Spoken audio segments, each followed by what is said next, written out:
সাক্ষ্য প্রদান শেষ হয়েছে, এখন জেরা চলছে। তো জেরা মনে হচ্ছে আগামীকাল হয়তো সারাদিন লেগে যাবে জেরা শেষ হতে। তো কালকে যেখানে আমি সাক্ষ্য প্রদান শেষ করেছিলাম আজকে সেখান থেকে শুরু করেছি। অর্থাৎ কালকে আমি শেষ করেছিলাম যে বাংলাদেশে ফ্যাসিবাদ কিভাবে বিকশিত হয়েছিল এবং এই ফ্যাসিবাদ বিকশিত হওয়ার মাধ্যমে 3টি ভুয়া নির্বাচন অনুষ্ঠিত হয়েছিল 2014, 2018 এবং 2024 সালে। এবং এই নির্বাচন আয়োজনের পেছনে সরকারের যে সমস্ত অংশ ভূমিকা পালন করেছিল তাদের সম্পর্কে আমি কালকে বলেছিলাম। তাদের মধ্যে পুলিশ ছিল, সেনাবাহিনী ছিল, ইলেকশন কমিশন ছিল এবং বিচার বিভাগ ছিল প্রধানত। আর আজকে আমি এই যে শেখ হাসিনার 15 বছর ফ্যাসিবাদ আন্তর্জাতিক মহল কিভাবে দেখেছে তার ব্যাখ্যা করেছি। তার মধ্যে প্রধানত আমি জাতিসংঘ হিউম্যান রাইটস কমিশন যে প্রতিবেদন তৈরি করেছিল 2024-এর মহান জুলাই বিপ্লবের গণহত্যার উপরে, সেটার ব্যাখ্যা করেছি।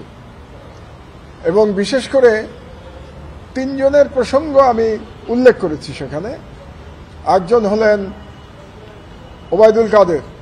ওবায়দুল কাদের বলেছিলেন দেখামাত্র গুলির নির্দেশ দেওয়া হয়েছে। এটা জাতিসংঘের রিপোর্টে আছে, আমি সেটা উল্লেখ করেছি। কাজেই কমান্ড রেসপন্সিবিলিটিতে ওবায়দুল কাদের এখানে গণহত্যার জন্য অপরাধী হয়ে যান, কারণ তিনি বলেছিলেন দেখামাত্র গুলির নির্দেশ দেওয়া হয়েছে। আর আসাদুজ্জামান খান কামাল, যিনি স্বরাষ্ট্রমন্ত্রী ছিলেন, তিনি নির্দেশ দিয়েছিলেন প্রাণঘাতী অস্ত্র ব্যবহার করবার জন্য। এবং প্রতিদিন তার বাড়িতে কোর কমিটির মিটিং হতো, যেই কোর কমিটির মিটিংয়ে পুলিশের আইজি, যিনি এই মামলার আসামি এবং রাজসাক্ষী আব্দুল্লাহ আল মামুন, এবং অন্যান্য আইন শৃঙ্খলা বাহিনীর প্রধানগণ এবং গোয়েন্দারা, সরকারের বিভিন্ন গোয়েন্দারা উপস্থিত থাকতেন এবং তারা প্রতিদিন সিদ্ধান্ত নিতেন যে পরের দিন কিভাবে গণহত্যা চালানো হবে। তো সেই বর্ণনা আমি দিয়েছি। আর সর্বোপরি শেখ হাসিনা নিজে বলেছিলেন যে যারা আন্দোলনের নেতৃত্ব দিচ্ছে তাদেরকে হত্যা করো এবং তাদের লাশ গুম করো।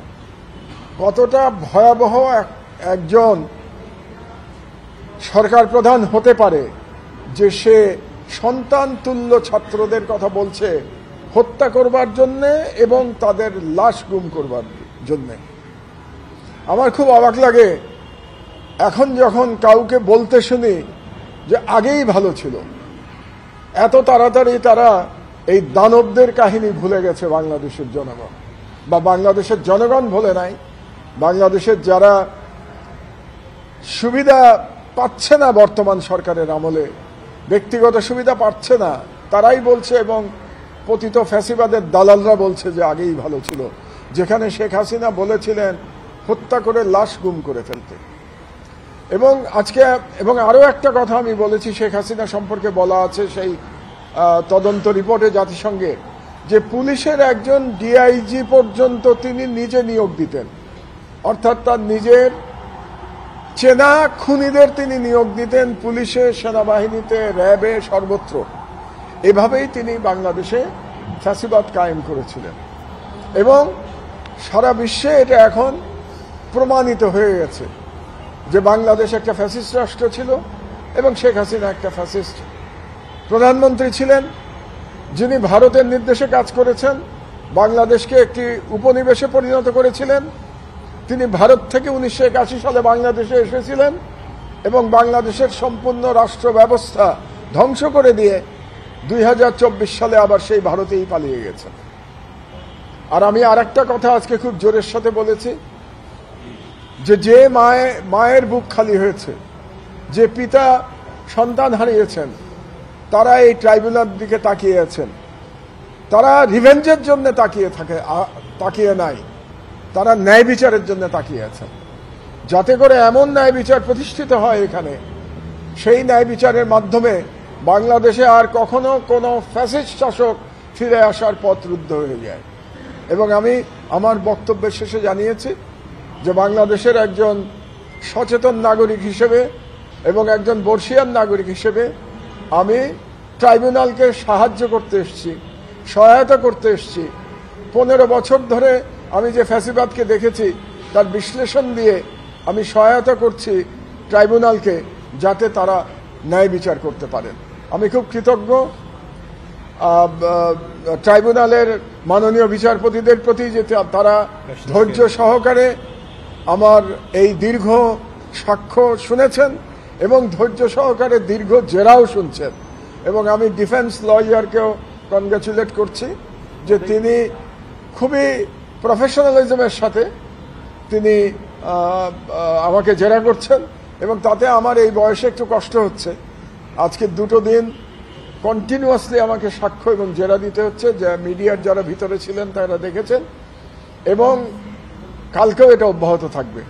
আমি ক্লান্ত হয়ে পড়ছি, কিন্তু আগেই বলেছি যে আমি ন্যায় বিচারের জন্য সহায়তা করতে চাই। কাজে আমার ব্যক্তিগত যতই কষ্ট অসুবিধা হোক না কেন, আমি অফিসে কাজও করতে পারছি না, পত্রিকা অফিসে হলেও আমি মনে করছি এটা নাগরিক হিসেবে আমার কর্তব্য তাদের সব প্রশ্নের জবাব দেওয়া এবং জেরার মুখোমুখি হওয়া। দ্বিতীয় বিশ্বযুদ্ধের আমাদের মনে আছে যে হিটলার তার দেশে কমিউনিস্ট এবং ইহুদিদের গণহত্যা চালানোর জন্য তার গণহত্যা চালিয়েছিল, এবং চালানোর পরে যখন সারা পৃথিবী জানতে পারল যে সেই দেশে কি ধরনের জুলুম চালানো হয়েছে, কিভাবে গণহত্যা চালানো হয়েছে, কয়েক মিলিয়ন জার্মান নাগরিককে হত্যা করা হয়েছে, তখন সারা পৃথিবী বলেছিল যে আর যেন কখনো এরকম দানবের আগমন না ঘটে। নেভার এগেইন বলার কথাটাই ছিল এই ধরনের গণহত্যা আর যেন কখনো না হয়।